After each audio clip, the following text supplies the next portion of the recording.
அது ஒரு அழகான சிலுசிலுப்பான கிராமம். கிராமத்துல இருக்கவங்க எல்லாரும் ரொம்ப உழைப்பாங்க.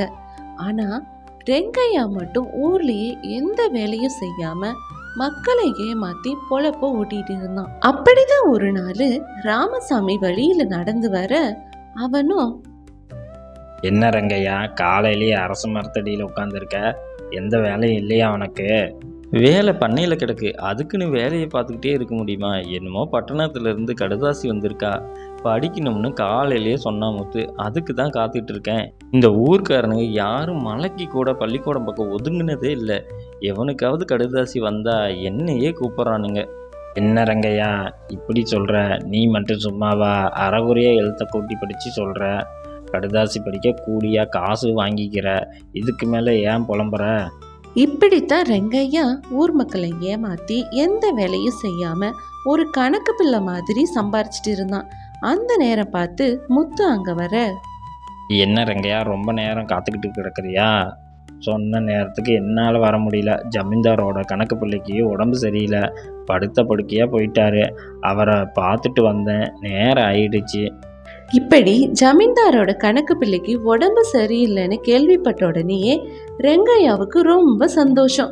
ஏன்னா இவனுக்கு ஜமீன்தாருக்கு கணக்கு பிள்ளையா போகணும்னு ஆசை. அவனும் மனசுக்குள்ள, இதுதான் சரியான நேரம். இந்த ஊர்லேயே படித்தவன் நானும் கணக்கு பிள்ளையும். இப்போ கணக்கு பிள்ளைக்கு உடம்பு சரியில்லாமல் போச்சு. நான் கேள்விப்பட்டேன், ஜமீன்தாருக்கு கைராசிக்காரன்னா ரொம்ப பிடிக்கும்னு. தன்னோட பக்கத்துலேயே வச்சுக்க விரும்புவாராம். இப்படி ரெங்கையா யோசிச்சுட்டே ஒரு திட்டம் போட்டான். அவனும், ஓ அப்படியா முத்து, நானும் இப்போ தான் வந்தேன்.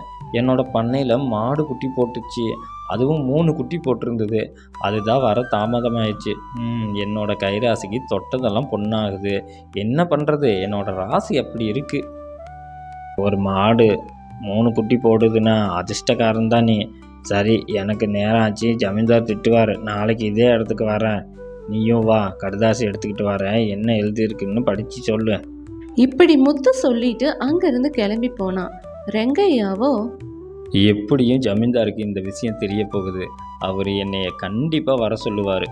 அடுத்த நாள் காலையில முத்து ரெங்கையாவை பார்க்க அவனோட வீட்டுக்கு வந்தான்.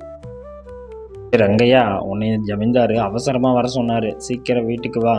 இவ்வளவு சீக்கிரம் ஜமீன்தார் என்னை கூப்பிடுவாருன்னு நான் எதிர்பார்க்கவே இல்லை. இனி நான் தான் ஜமீன்தாரோட கணக்கு பிள்ளை.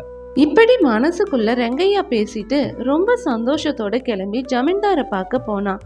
அங்க, என்ன ரங்கையா, எப்படி இருக்க? உன்னை பற்றி கேள்விப்பட்டேன், ரொம்ப கைராசிக்காரன் தான் நீ. தொட்டதெல்லாம் பொண்ணாக்குதாமா, இப்படிப்பட்டவன் தான் எனக்கு வேணும். ஐயா, என்னோட ராசி எப்படி சின்ன வயசுல இருந்து இப்படித்தாங்க.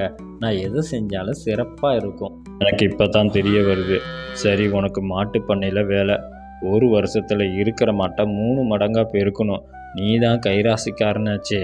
நீ வளர்த்துனா மாடு 3 குட்டி போடுமாமா, கேள்விப்பட்டேன். உன்ன மாதிரி வேலைக்காரன் தான் எனக்கு வேணும். இப்படி சொல்ல ரெங்கையாவுக்கு ஒன்னும் ஓடல. அவனும் மனசுக்குள்ள, என்னது இவர் கணக்கு பிள்ளை வேலை தருவார்னு பார்த்தா இப்போ மாடு மேய்க்கிற வேலையை கொடுக்குறாரே. நான் கைராசிக்காரன்னு பொய் சொல்லி கணக்கு பிள்ளையாளான்னு பார்த்தேன், ஆனால் இப்போ இப்படி ஆகிப்போச்சே, என்ன பண்ணுறது இப்போ? என்ன ரங்கையா தீவிரமாக யோசிச்சுட்டு இருக்க? சீக்கிரமாக ஆக வேண்டிய வேலையை பாரு. மாடெல்லாம் 3 மடங்கு ஆகலினா கடைசி வரைக்கும் நீ கூலி இல்லாமல் பண்ணையில் தான் வேலை செய்யணும். என்ன புரியுதா? இப்படி சொல்லிட்டு ஜமீன்தாரு அங்க இருந்து கிளம்பி போனாரு. என்னடா இது, இப்படி வந்து மாட்டிக்கிட்டனே. பொய் சொல்லி வேலைக்கு சேர்ந்தால் இப்படி தான் நடக்கும் போல். ஏமாற்றி வாங்கின காணியெல்லாம் விற்று மாட்டை பெருக்க வேண்டியதுதான். கணக்கு பிள்ளை ஆனான ஊரை ஏமாற்றி எல்லாத்தையும் வாங்க வேண்டியதுதான். இப்படி ஏமாத்தி சம்பாரிச்ச நிலத்தை வித்து தான் ஒரு கைராசிக்காரன் தானு காமிக்க வெளியே இருந்து மாட்டை வாங்கி ஜமீன்தாரோட பண்ணையில சேர்த்து 1 வருஷத்துக்குள்ள இருக்கிற மாட்டை விட 3 மடங்கு மாட்டை பண்ணையில வளர்த்தான். 1 வருஷம் கழிச்சு ஜமீன்தாரு அங்க வர அவரோ, என்ன ரங்கையா, சொன்னதை செஞ்சிட்ட போல. 1 வருஷத்துலேயே என்னோட பண்ணையில் இருக்கிற மாட்டை 3 மடங்கு ஆக்கிட்ட. கைராசிக்காரன் தான் நீ. ஆமாங்கய்யா, நான் அப்போவே சொன்னேங்க, நான் கைராசிக்காரன்னு. உங்கள் பக்கத்தாலேயே இருக்க நான் ஆசைப்பட்றேன். நீ பண்ணையிலே இரு, உனக்கு தேவையான எல்லாத்தையும் செஞ்சு தரேன். உன்ன மாதிரி ஆள் இருந்தால் பண்ணை மேலும் மேலும் வளரும். நீ இங்கேயே இரு. இப்படி ஜமீன்தார் சொல்ல ரெங்கையாவுக்கு ஒன்றும் புரியல.